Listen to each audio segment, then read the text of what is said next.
Good morning, friends, those present here in person and those watching online. I find myself changing my sermon today, the second time in my 22 years of ministry. The last time I did it was 9/11, responding to the crisis that took place. And I'm reflecting that this event may also have such consequences as 9/11, changing our lives that we would know before and after.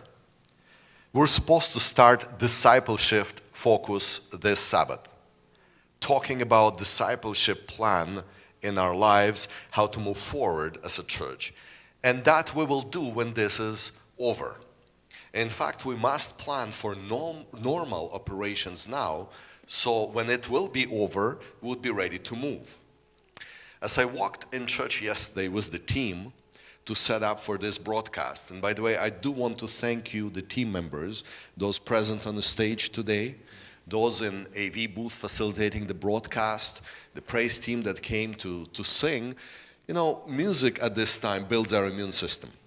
Usually when I drive, I listen to podcasts, sermons, seminars. Lately, I find myself just tuning and listening to music to get me that special spiritual health. In a special way, I wanted to thank our new assistant pastor, Jefta, for moving us forward into digital world. So thank you for the work you do.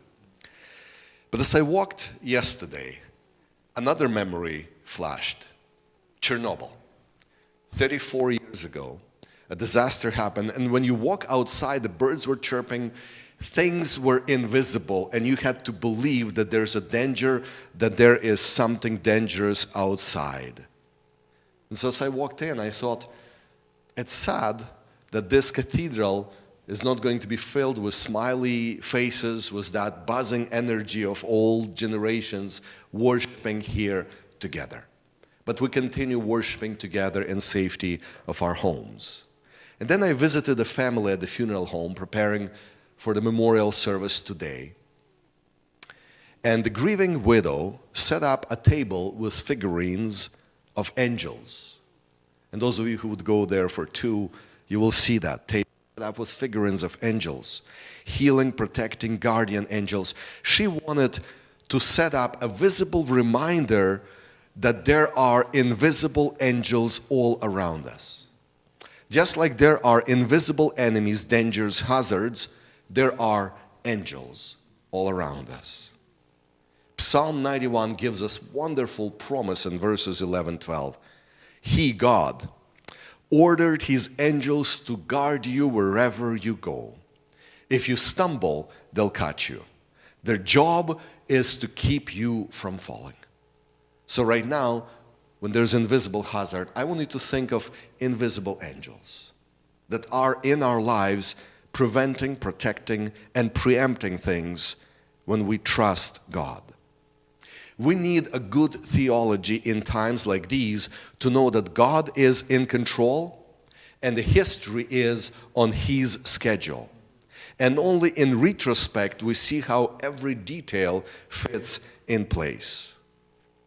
Just as people begin to wonder if the church bureaucracy could be changed, crisis hits, and unthinkable changes become possible. You'll understand that later in retrospect. There's 365 promises in the Bible that start with words, do not fear. Just one for every day of the year. Reflect on that. There's only one fear that is okay. Fear of God. Fear of not being with God. And Paul reminds us that God has not given us the spirit of fear. It's the wrong spirit. God's spirit brings love and sound mind. In fact, we ought not to buy into fear-mongering, even as panic is created by the absence of toilet paper and other essentials. When that happened, my reaction was, back to USSR. I lived through that in the 80s when shelves were empty and we had to stand for 6 to 8 hours in line to get the toilet paper. Now, and be careful of TV preachers who see this as act of God, punishing, for it is not. Of people We're standing in a church parking lot. Parking for not vehicles, because the year was 1067 and the month was June. And Canterbury Cathedral burned because they installed a heretic as a pastor. See, the church stood for 500 years and then a heretic, Stigand. 5 successive popes, including Nicholas II and Alexander II, excommunicated this Bishop Stigand for being a multi-church district pastor. Because his fault, his heresy, was being a bishop of both Winchester and Canterbury at the same time. And so there are people who said, this is act of God. Ruined cathedral was struck by lightning in 1110. An early version of present church burned on Easter in 1200. It was struck by lightning again in 1284. The main spire blew down in 1353. I could go on. There's a whole Wikipedia site that describes the church fires and disasters. And you know what? Every time, people found fault that God was somehow punishing. And yet, that had none to do with it. From time to time, there are plagues that come on the world, causing chaos and crisis.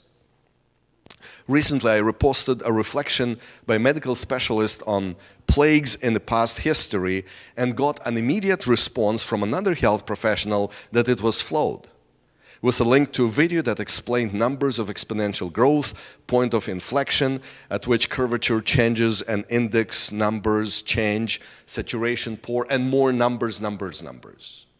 And so I have to be careful what I say today, because people may get upset on both sides of the spectrum, because we have our own perspective. We have our own view of what is right. And so I'm not going to talk numbers with you at all. I just invite you, let's not put the crown on a virus and let it rule the day. When we have God as our ruler, no panic should be from a crowned contagion. The most watched movie the past week was called Contagion from 2011. Fear attracts more fear and feeds on fear. And people react differently. In the United States, as stocks are falling down, there is one stock that is going up, weapons manufacturing, because people are buying more weapons and ammo than ever before. Even in Canada. Yesterday there was toilet paper in Canadian Tire. Had to buy some for the church to make sure we're stocked. Couldn't believe that I had to pay $20 for just a small box. But as I was at the cashier, she was commenting that our people buying ammunition. And this is Canada. One guy put out $1,200 for ammunition for his guns. The fear is there. Others self-medicate, making themselves more susceptible through toxicity. Others numb the brain with entertainment. I find it interesting that while everybody's encouraging social distancing, Ukraine, the League of Laughter, had a full house. In the Palace of Art, there was no fear. Why? Because they believe that humor and laughter builds the immune system. Well, I've got another encouragement. The prayer and faith and the Word of God and the community support also builds the immune system. But this is where even pastors are asking the question, what is our role? It's an awkward situation. If I don't shake hands, I've got no faith. And if I do, I'm foolish, careless, and irresponsible. When we close the church, there are people who say it should be open. But when we keep it open, there are people who say, well, close and isolate yourself. Take time off. Pastor is first a shepherd, not a scholar or administrator, not a hireling, and must stay with the flock, attending to all the needs. And I think at this time, for those who cannot stay at home, even as you watched the video, you saw a nurse in her uniform. She's on the front line. Medical workers, personal support workers, those who attend to the most vulnerable in our community, they're really on the front line. And they cannot stay at home. They're out there serving. So at this moment, I invite you, pray for them all the time. Even for the store clerks who are there, making sure that people get essentials, they're on the front line interacting with people at all times. In every century, there had been a major crisis which moved people turning to religion, but not always to God. These are two different things. In 1347 through 1350, bubonic plague took 25%. That's a quarter of European population. More than 200 million people died. Mortality of that contagion was 90% because it spread so rapidly through the bloodstream that there was no time to really attend. And it kept hitting European cities for the next 2 centuries because they did not discover the germ theory and they didn't read Leviticus 11 and did not pay attention to those Old Testament restrictions, thinking, well, on the cross it was nailed away. But that's whole another subject. The interesting thing is that it hit the city of Wittenberg in Germany. And church historians know the uniqueness of that situation. There was a fellow by name Martin Luther who also became a heretic, and he objected to supremacy of a certain church. And now he was mocked because, see, his town got hit. His wife Catherine was pregnant, expecting a baby, and the government ordered that they should evacuate the city and move to the villages for that social distancing. And so he did so, but he continued visiting and supporting people, and he was criticized. And so he wrote a letter. It's a lengthy letter. I'm not going to read all 14 pages. I read, it's an interesting letter entitled, "Whether One May Flee from a Deadly Plague." But I found a few interesting things that I want to highlight from that letter. In the case of children who are orphaned, guardians or close friends are under obligation either to stay with them or to arrange diligently for others to provide care for their sick friends. Yes, no one should dare leave the neighbor unless there are others who will take care of the sick in their stead and nurse them. In such cases, we must respect the word of Christ. I was sick, and you visited me. That is the encouragement that he's giving. According to this passage, we are bound to each other in such a way that no one may forsake the other in his distress, but is obliged to assist and help him as he himself would like to be helped. So at this time, I invite you, if you've got extra supplies and think of elderly or someone who's less able that needs help, it's time to share. Whoever does not love his brother is a murderer. And I want to emphasize this because right now in this time there is fear, there's a prejudice. You see a person of certain ethnic origin and people react differently. He continues to say, devil's game is to induce such fear and dread, and we should in turn minimize it. Take courage to spite and anoint the devil and send those terrors right back at him. And then he says, I've got 2 heavy blows against the devil. The first one is that I know that helping my neighbor is a deed well-pleasing to God. If you can terrorize, devil, Christ strengthens me. If you can kill, Christ can give life. If you have poison in your fangs, Christ has far greater medicine. You'll not have the last word. So that was Martin Luther's response. But here's the second one, and I find it so beautiful. The second blow against the devil is God's mighty promise by which he encourages those who minister to the needy.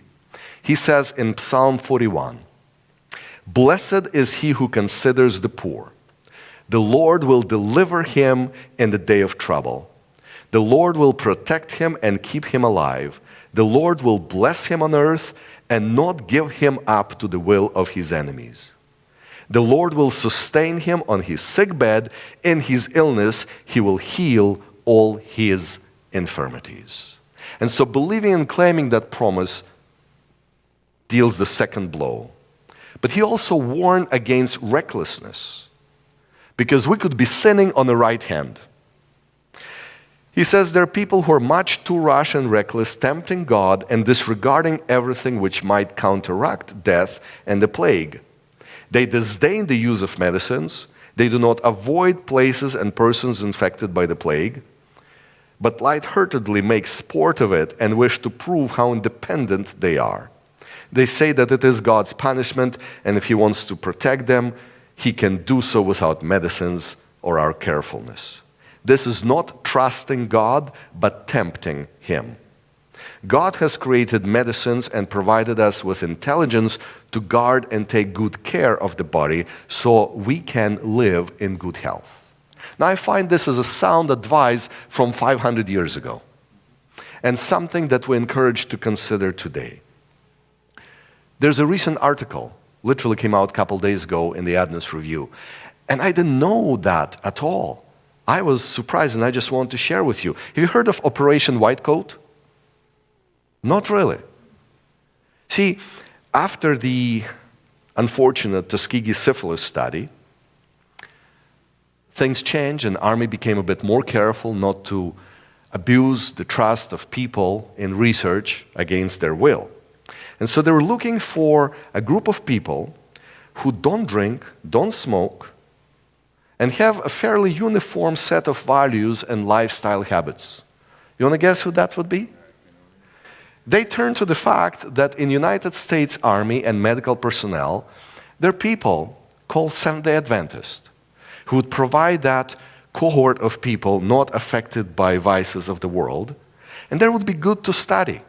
So they approached the General Conference back in the 50s and asked if we as the church would give affirmation for the study.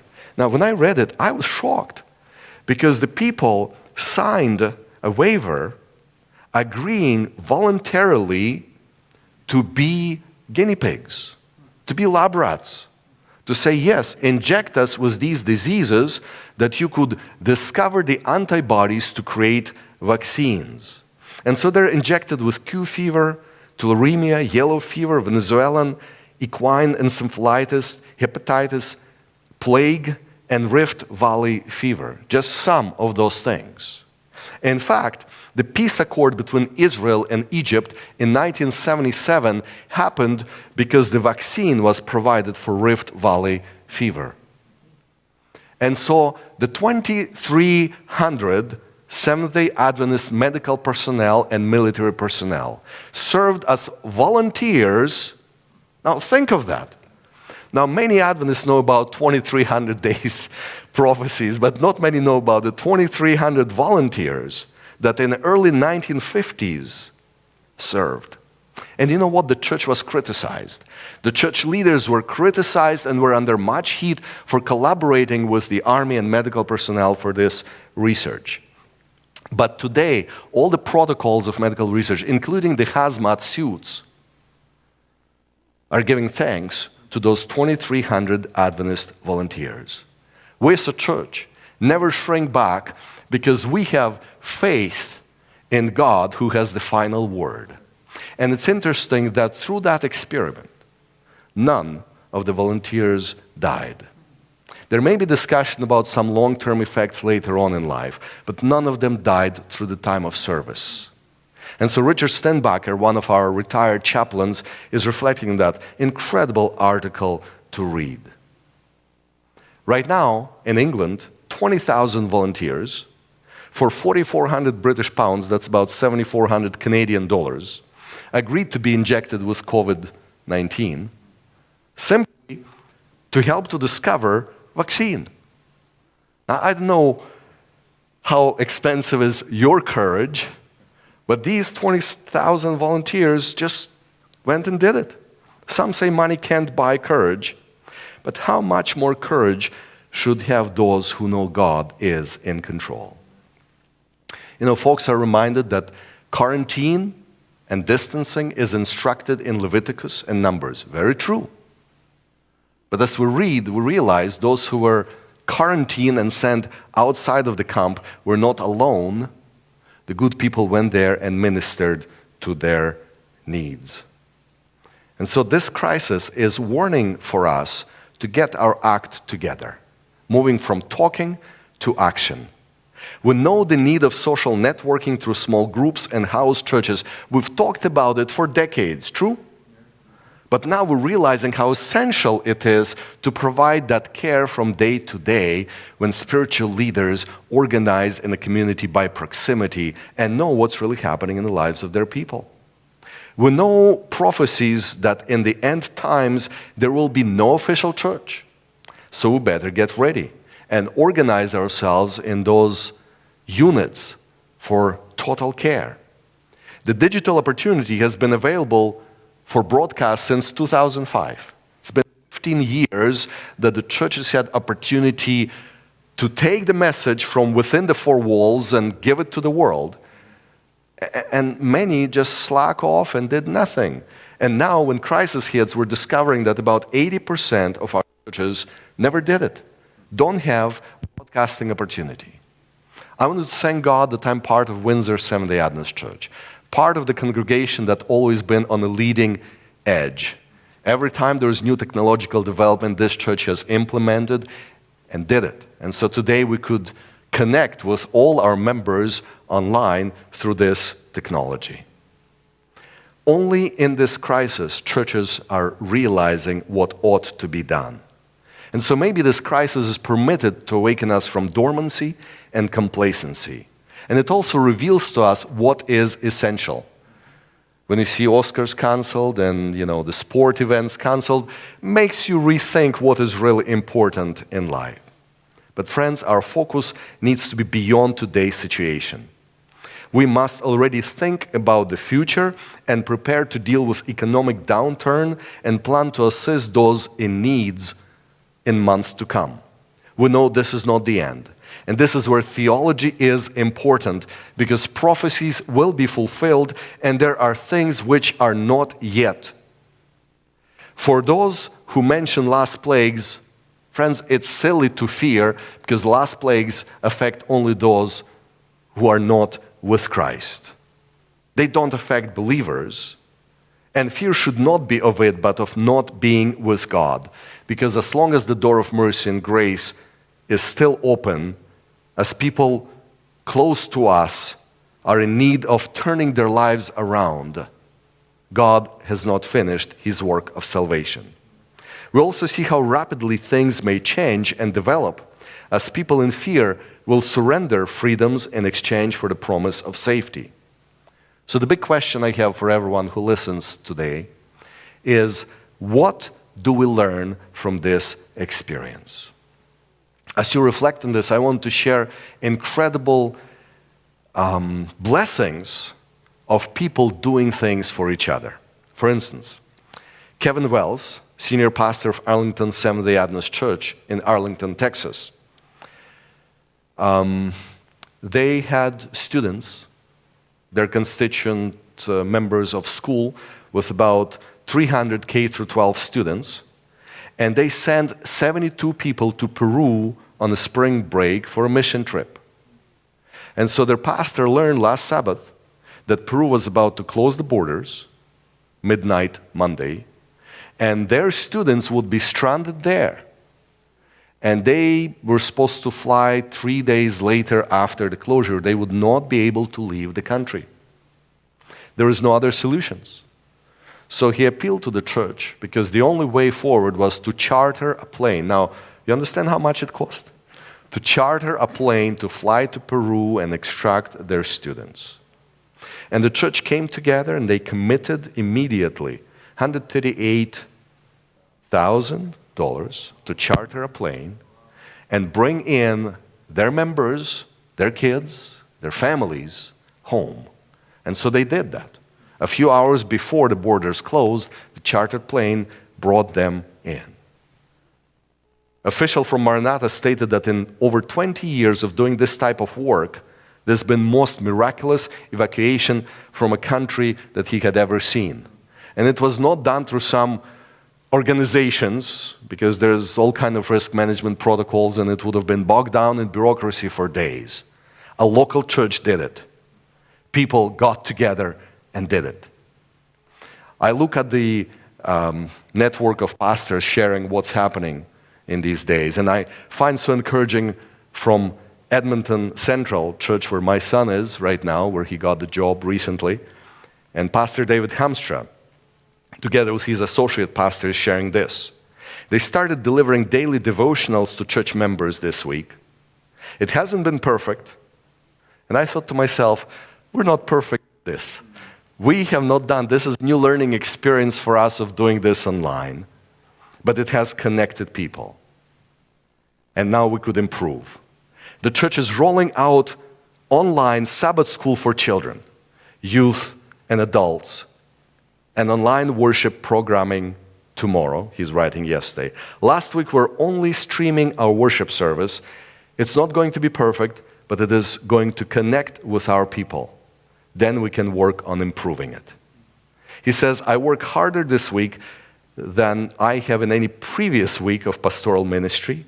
I did it because our churches need a rapid response, not a perfect one, when it comes to making online connecting during a time of social distancing. And I realize we need to improve a lot, and we're learning. And I'm asking all of you watching online, send us your comments. Pastor Ndlovo is right there. He's not playing on his phone. He's monitoring and tracking all the live conversation that is happening even as we speak on YouTube and Facebook. And we want to hear from you not just criticism, but constructive suggestions for improvement. But I'm looking at this, and we already discussed with our leaders that we would move all our meetings to Zoom video conferencing. And we're going to use Zoom platform, enabling our leaders to organize their Sabbath school classes where people could just log on and through Zoom have Sabbath school discussions. I'm encouraged to think of maybe offering something even for families and kids. And the messages are coming from many churches. People are bonding together to make a difference. Friends, the church doesn't have to close because you are the church. Many in our congregation, friends in our lives, of those who are watching online, survived crisis of greater proportions when it appeared that there cannot be tomorrow. Next month in April, Rwandans will commemorate the 26th Kwibuka. And when you think of the magnitude of that disaster, there are probably some people who didn't know there will be tomorrow. For me and fellow Ukrainians, it will be 34th anniversary of Chernobyl. Then I think of people from Congo, where ongoing war has taken 5.4 million since 1988.